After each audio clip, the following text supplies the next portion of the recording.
welcome to Bright Blue Innovation. I'm Lidia Paulinska and I'm the host of this show. We have three panelists today in the studio, and let me introduce them. Rodney. I'm Rodney Thayer. I'm a computer security consultant.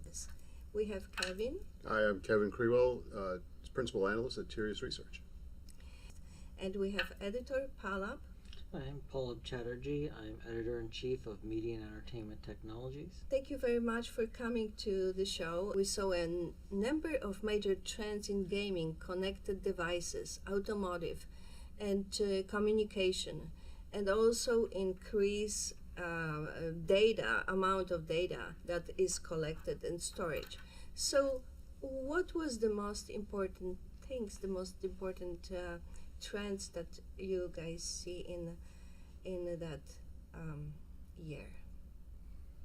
Well, I'll start. Yes, please. I thought autonomous driving made a lot of progress this year, more so than I anticipated. Probably Elon Musk and Tesla has done the most to promote it, sometimes to their detriment when there's accidents and everybody puts the microscope on them. But the amount of effort and engineering going into it, companies like Mobileye, NVIDIA, Qualcomm, Intel, NXP, these are all major semiconductor companies that are invested heavily in bringing autonomous vehicles to market in the next few years.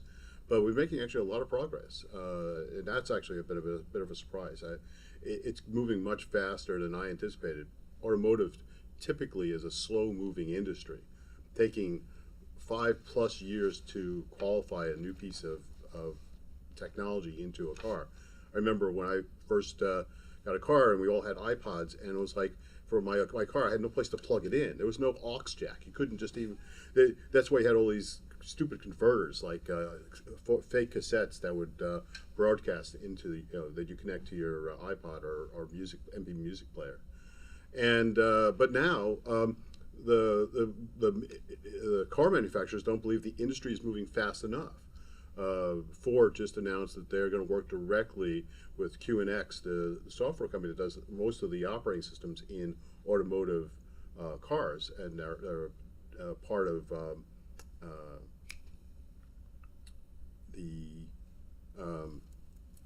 BlackBerry guys. Mm-hmm. And Ford has said, I'm not waiting. I'm going to directly work with you on developing this technology to bring it to my car faster. Do you think this is part of that change is because the car manufacturers aren't making cars anymore? They're basically assembling big blocks. They're making software platforms, and so they're working with their trading partners doing the kind of software they need, whether it's self-driving or like in the case of rockets, you would have thought it'd be a joke that, you can't hit the side of a barge from orbit with your first stage. Well, it turns out that's pretty cool. You can do that.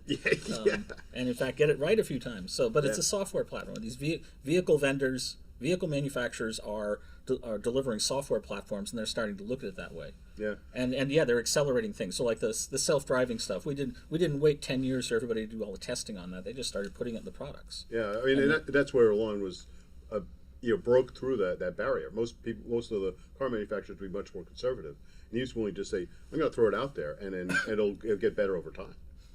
And we're still in the middle of the adventure, though. So this is the thing for the year was that it's really amazing we have all this stuff, and what's it going to look like in 10 years? Are we going to laugh about those amazing lawsuits he had? Hopefully not. Hopefully it'll all go wonderful. Now, one of the big challenges with the autonomous cars and all these other things is it's all very camera-based, whether it's a radar camera figuring things out, or an infrared camera, or a real light camera that's going through.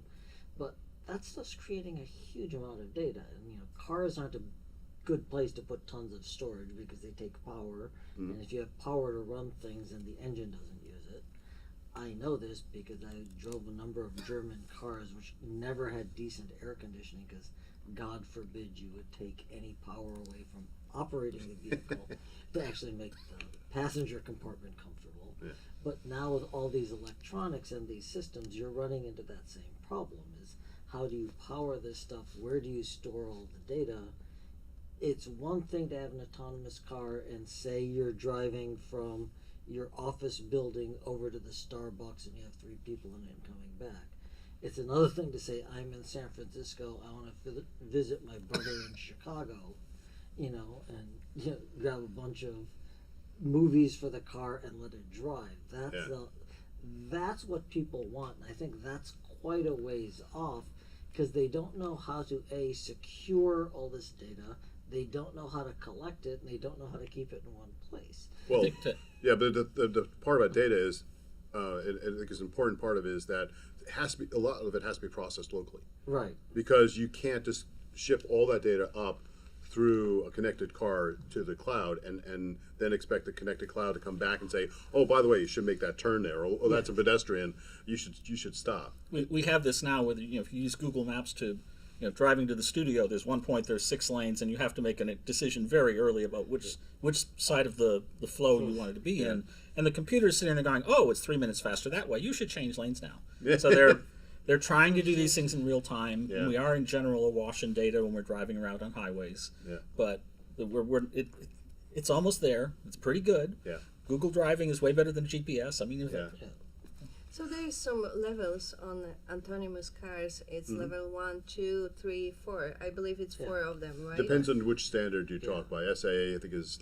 4 or 5 levels. 4 or 5. So we are right now on level 2.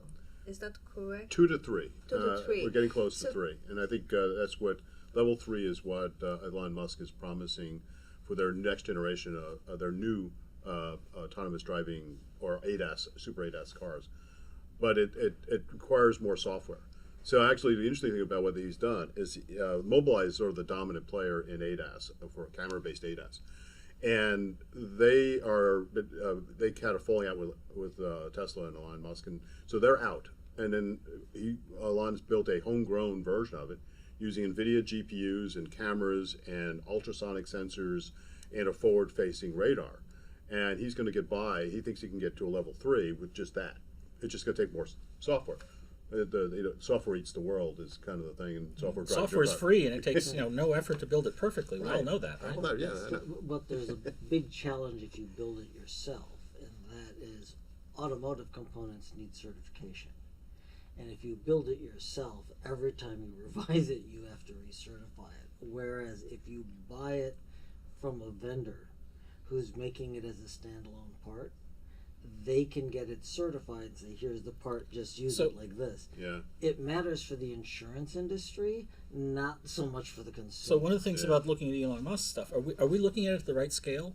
I mean, getting the car working is his side project while he's trying to go to Mars. Right. So the idea of my side project is building companies so big that I can deal with the certification issue myself. Are we looking at the scale of this? Well, it depends, and that is when you're driving it on Mars and you get stuck in a ditch, what are you going to do?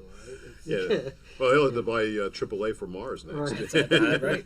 So, but no, going in that space, what I saw as the big issue is the amount of media that's being created, and I call it media because years ago it used to be document traffic and email, and then it was correspondence, then it was just still pictures going through. Now it's all video, music, multimedia, all this stuff in place, and essentially transient content. And that is, you called your sister to say, from FaceTime, to say, we're stopping at this place, which 3 brands of wine did you want me to bring for dinner on the way home? And you could just actually show her. Infrastructure wasn't set up for that. Media is different. Movies, video, they need to be handled different from email and different from Twitter. And a lot of the systems aren't set up for that. So there's a lot of traction this year.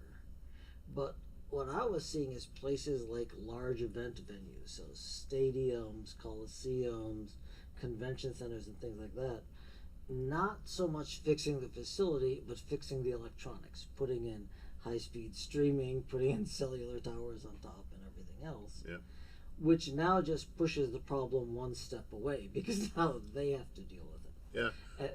Well, that actually, just to follow up on that point, a lot of stadiums are investing more heavily in specialized LTE and connectivity, more greater Wi-Fi coverage, because that's so much sharing goes on in such a condensed area. I wonder how with today's events where the infrastructure can handle it. This is sort of where we're going with 5G. 5G will be this kind of mix of different technologies to give more broadband coverage in hotspots like that. We're also getting it's going to get complicated if we have enough artists getting fussy about people having cameras turned on in their concerts, and yet everybody wants to have all this connectivity. Right. Can we have both? I think. Are we going to have exotic venues where they actually turn off their cell phones? Well, actually, I think the exotic venue of choice would be something that has a Faraday shield, where they shield the whole building so you can't get a connection. Yeah.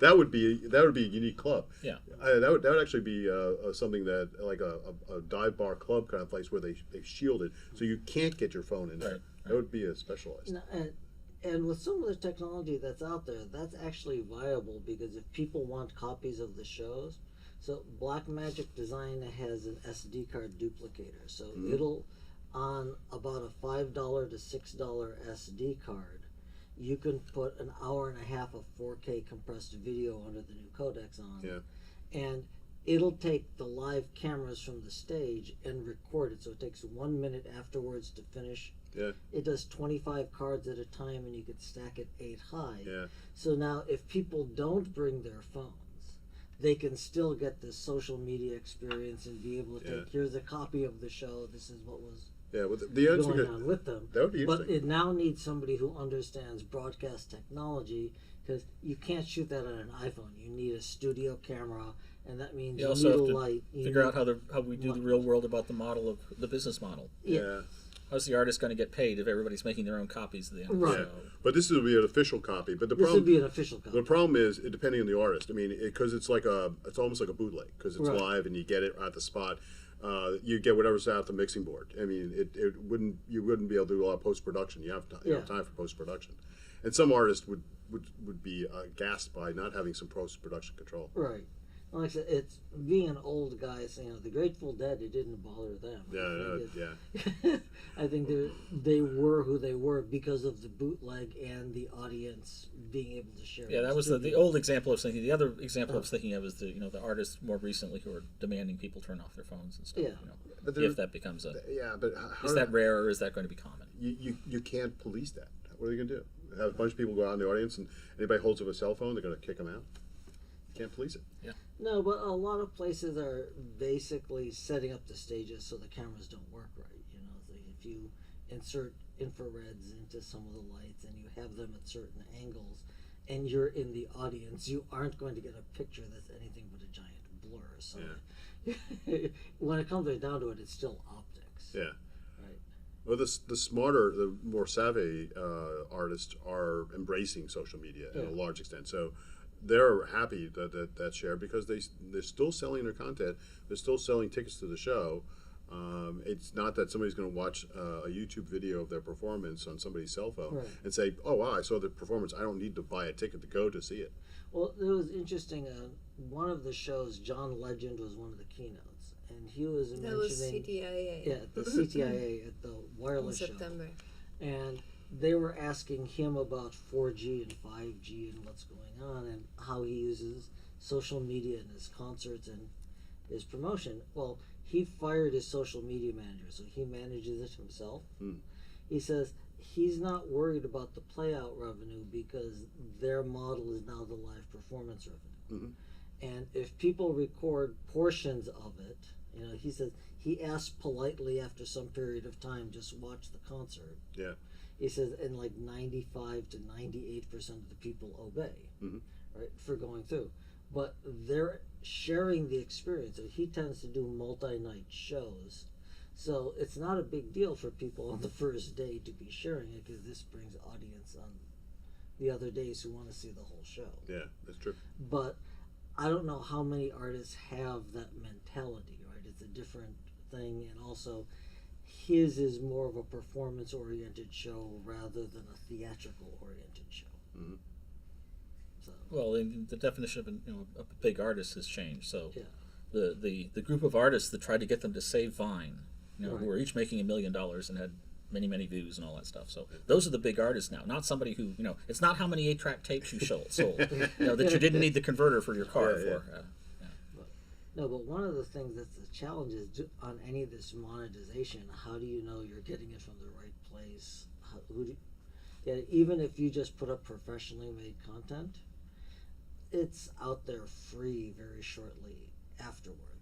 that's just life going on right now. It's, you know, and that's a big challenge, is how do you keep these networks so only the people who want to monetize it can monetize it, you know. Amazon has a good business because the stuff's physically on shelves, right? So they don't really have to worry about a lot of people going in there and getting things. They still have a bad order problem, you know. Yeah. But other than So that, we get the friction between creating data is got value, but handing it out is really hard to monetize. making sure you get all the monetization. I remember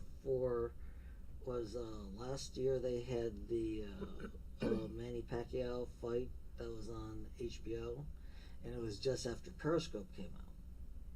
And it was literally tens of millions of dollars of lost pay-per-view because people would go to a sports bar, hold up their cell phone, and then relay onto Periscope the pay-per-view event. Right?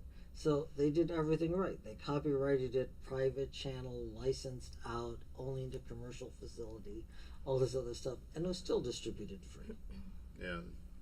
The Information wants to be free. Right. Yeah, it's equivalent to the analog hole, as the people talk about in digital audio media, Right. where you can record stuff. With Periscope, it's happening so real time. There's nothing you can do to stop it. It's not like YouTube where you can say send a takedown. Yeah. Real time streaming. It's by the time you figure out that somebody's streaming a copyrightable content, it's too late.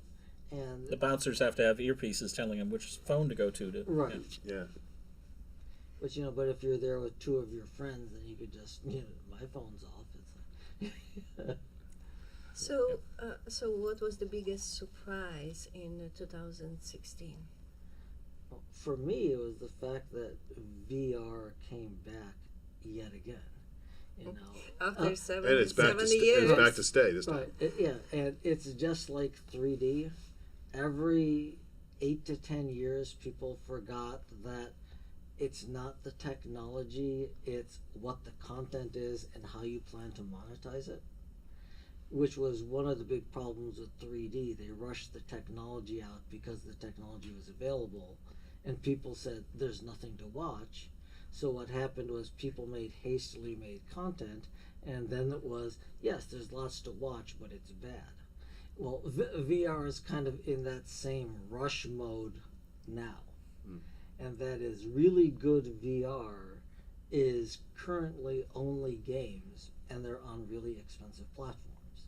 So it's not mass market. The stuff that's mass market is generally not professionally created and is bad. And then people get nauseated and all these other things and get turned off. So to me, it was a real surprise so recently with 3D's failure that VR would rush to the marketplace that way, because the servers to deliver it, the infrastructure, the gaming platform, all that's not quite there yet. Well, I would disagree somewhat to that. The gaming platforms are there. You can build a high performance 3D graphic system that most people use for playing high performance 3D graphic games today, and that actually is very good at supporting VR headsets from Oculus Rift and the HTC Vive.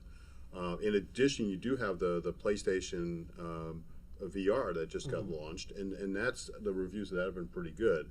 And that uses the game platform to do the 3D rendering. It's not quite at the same performance level as a high-performance gaming PC, but apparently it's good enough for a lot of that content. But right now it is mostly focused on that. Right now the market is sort of bifurcated. There's the high-performance, high-end part, which is the VR headsets that you buy, and you have a high-performance gaming system or a console gaming system. And then you have the cheap stuff, which is basically your smartphone that you drop into a little holder, and that's the Gear VR and Google Cardboard. Yeah. And those are actually pretty mediocre experiences that I've seen. On the content side, you have basically two types of content I've seen so far. And that is a full 3D rendered field, which is like a game, and it's all modeled in 3D and processed by the phone or the PC. And then you put on the headset, and you've got a stereoscopic view of a 3D world that you live in, or you move around it. And then the other is 360 video, which is not really stereoscopic, which is where you can look around and you can see you're in a scene that's 3D rendered. It's just rendered in a spherical manner, but it's not really stereoscopic. And it's all the videos I've seen. Like there's a YouTube performance where you're sitting right in the middle of YouTube as they perform, and you look around and they're all staring at you and like kind of creepy. It's like, stop staring at me, guys, will you? But that experience I've found is not that great, and that needs to improve. But the problem is, how do you do a 360 video and make it stereoscopic so that you have a sense of depth? And that's hard to do. And I don't think anybody's got that quite nailed yet. That's going to be a But that's kind of, they keep having to change the technology when they change the venues for theaters. So there are old theaters in Oakland that, have been around since they had gas lamps and things like that. Yeah. And now they got to go forward and forward and add bandwidth and change the way the stage is shaped. So that kind of, the artist will figure out how to use the media. Yeah. Sitting in the middle of U2, the band U2, and looking around and seeing all the guys performing to you, I didn't think that was a great experience per se, but it was unique, and I think right now it's kind of gimmicky in that state. But the next garage band is going to grow up with that kind of thing in the world, and they're going to think about that when they when they develop their style. Right, and a lot of sports events, so they're going to get more and more 3D immersion sports events where you can be right on the field or right near the field, and to get that feeling like you're in the game somehow. And that's, I think, a lot of investment. Intel is investing in a company that can do that just today, or just yesterday was announced. And so there's a lot of work being done to see how you could bring sports people, fans into the game deeper. NFL is fighting with some ratings that are been sort of soft, and I think they're looking at this as an opportunity to kind of put the fan deeper into the game. Yeah, but there's a challenge on that, and that is that's now getting into the same area where traditional gaming was. Mm-hmm. So there's a fine line between real life captured players for 2K Sports and EA and Madden football and things like that, and now watching it on Fox Network as a VR experience and being in the game. There isn't a lot of visual difference for being able to go through, and a lot of the technologies are similar.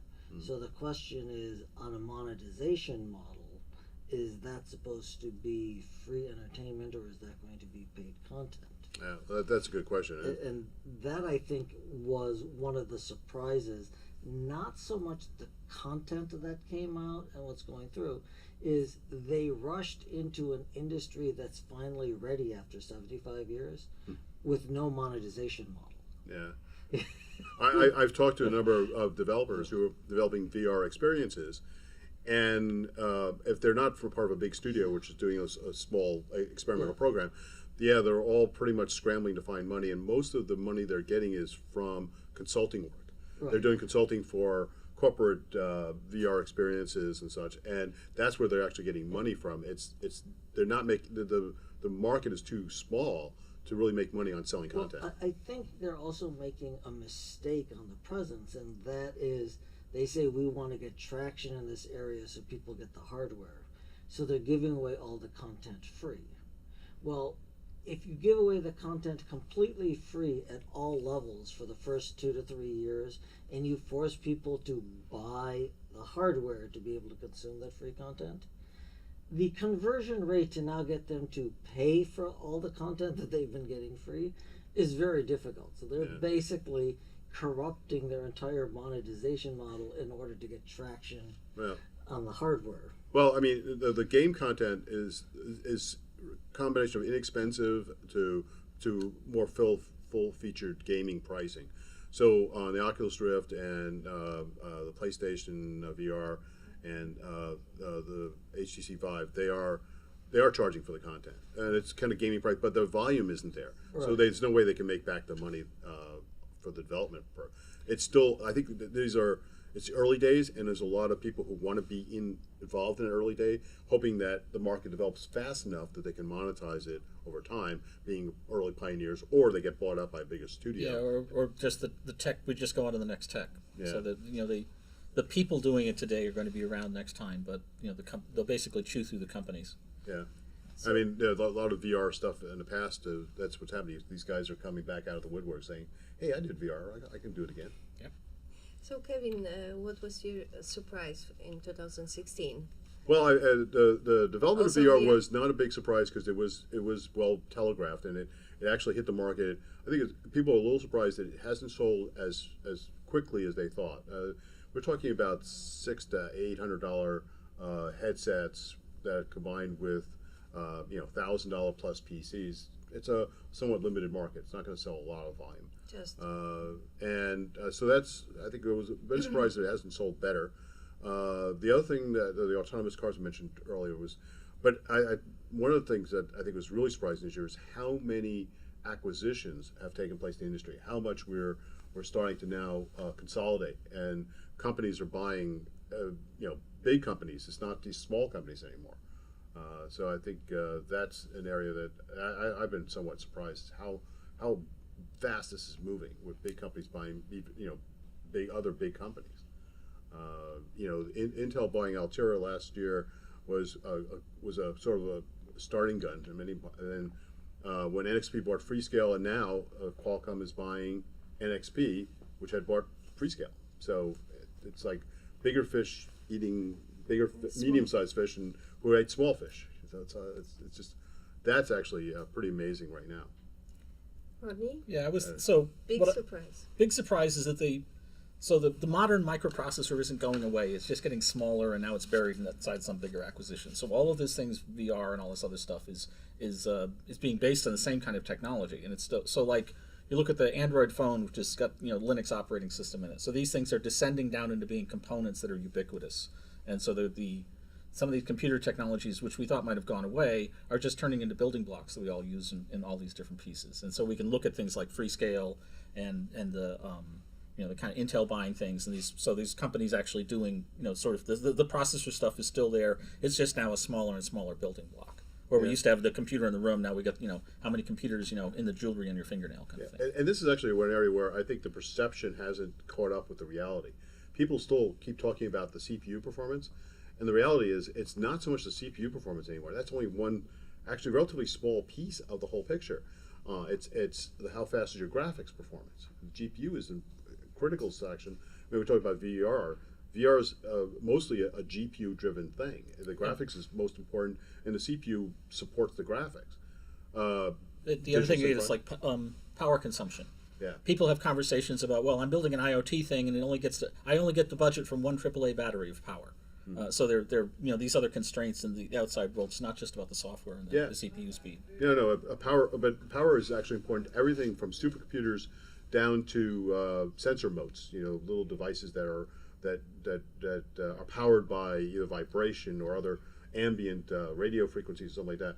But even at the supercomputer level, power is critical because they can't scale the performance they need without making major consumption changes to do efficiency improvements, because they can't feed enough power into it. At the low end, they're putting an RFID tag on the side of a bottle of scotch in Scotland, so that with a battery in it that's just enough battery so when the thing gets shipped to China, the people in China can look at it and identify they bought an authentic bottle of scotch.